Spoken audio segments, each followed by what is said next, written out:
갱년기 이후 5년 건강이 크게 달라집니다. 이 시기를 어떻게 보내느냐가 앞으로 20년을 결정합니다. 안녕하세요. 여러분의 건강 친구 건강이 최고야입니다. 오늘은 많은 분들이 궁금해하시지만 잘 알려져 있지 않은 이야기를 해보려고 합니다. 갱년기 하면 보통 폐경 전후의 힘든 시기만 떠올리시죠? 그래서 생리가 멈추면 이제 다 끝났다라고 생각하시는 경우도 많은데요. 하지만 실제로는 그렇지 않습니다. 갱년기는 끝이 아니라 새로운 단계의 시작입니다. 몸은 폐경 이후에도 계속해서 변하고 그 변화가 우리 일상에 영향을 주기 때문입니다. 오늘은 이 다음 단계를 쉽게 풀어보겠습니다. 1. 갱년기는 몸이 바뀌는 과정이고 폐경은 그 과정의 문턱입니다. 갱년기는 난소 기능이 줄어들면서 호르몬이 크게 흔들리는 시기입니다. 그래서 열이 확 오르고 잠이 안 오고 이유 없이 감정이 예민해지기도 하죠. 생리가 12개월 정도 멈추게 되면 폐경이라 부르는데 폐경은 변화가 끝나는 시점이 아니라 몸이 새롭게 적응하는 시기의 시작입니다. 이 시기를 후갱년기라고 부르기도 합니다. 폐경 이후에도 몸은 계속 변합니다.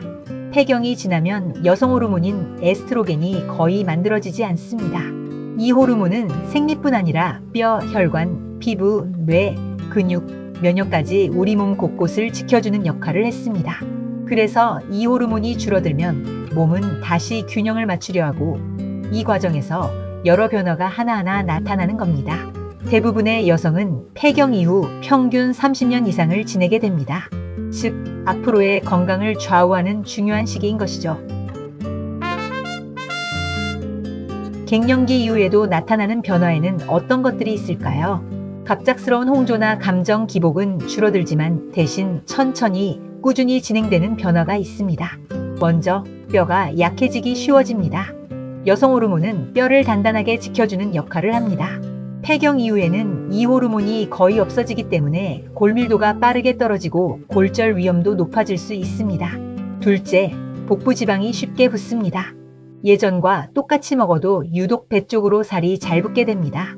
근육량이 줄고 기초대사량이 떨어지기 때문입니다. 셋째, 혈관 건강이 약해질 수 있습니다. 에스트로겐은 혈관을 부드럽게 유지해줍니다. 그래서 폐경 이후에는 혈압, 콜레스테롤, 혈관 노화 문제가 나타날 수 있습니다. 넷째, 비뇨생식기의 변화가 시작됩니다. 여기서 중요한 부분을 하나 짚고 넘어가야 합니다. 폐경 이후 많은 분들이 질건조증, 성교통, 잦은 방광염, 요실금 같은 문제를 겪습니다. 이것을 전문 용어로 비뇨생식기 증후군이라고 하는데요. 쉽게 말해 여성 호르몬이 줄어들면서 질과 요도가 약해지는 과정입니다. 이 변화는 삶의 질에 큰 영향을 주기 때문에 억지로 참기보다는 적극적으로 관리하는 것이 좋습니다. 다섯째, 수면의 질이 떨어집니다. 잠은 드는데 깊게 자지 못하거나 중간에 자주 깨는 경우가 많아집니다. 자율신경계가 호르몬 변화에 적응하는 과정에서 흔히 나타나는 현상입니다. 그렇다면 폐경 이후 어떻게 관리해야 할까요? 여기부터가 정말 중요합니다. 후갱년기는 끝이 아니라 건강을 다시 세우는 골든타임입니다. 먼저 근육 유지가 가장 중요합니다. 근육은 호르몬이 줄어든 몸을 지탱해주는 새로운 기둥입니다. 단백질을 충분히 드시고 하루 30분 걷기와 주 2, 3회 가벼운 근력 운동을 권합니다. 다음으로는 뼈 건강입니다. 칼슘, 비타민 D, 마그네슘을 잘 챙겨 드세요. 특히 비타민 D는 뼈뿐 아니라 면역과 기분에도 영향을 줍니다. 평소에 부족해지기 쉬운 영양소라 더 신경 써야 합니다. 혈관 건강 관리도 중요합니다. 단 음식, 늦은 야식, 과음은 혈관 노화를 빠르게 합니다. 50대 이후에는 혈관 건강이 전체 건강의 기초가 됩니다. 수면 리듬을 다시 잡아주시는 것도 중요합니다. 매일 같은 시간에 자고 일어나는 기본 습관만으로도 수면의 질이 크게 개선됩니다. 또한 감정 변화는 자연스러운 과정입니다. 후갱년기는 감정이 조금 느려지고 여유가 생기는 시기이기도 합니다. 이런 변화를 있는 그대로 인정해주는 것이 마음 건강에 도움이 됩니다. 또한 정기 검진은 필수입니다. 후갱년기 변화는 조용히 진행되기 때문에 정기적인 검사로 스스로를 점검하는 것이 중요합니다. 골밀도 검사, 유방 검사, 자궁 검진, 콜레스테롤과 혈당 검사. 이 네 가지는 꼭 주기적으로 확인하시길 권합니다.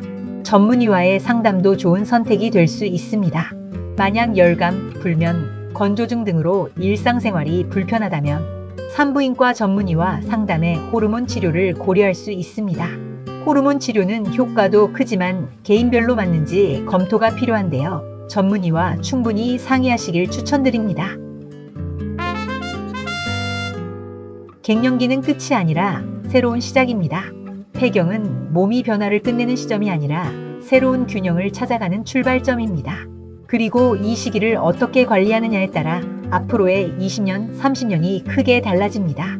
후갱년기는 우리의 건강에서 가장 긴 구간이기도 합니다.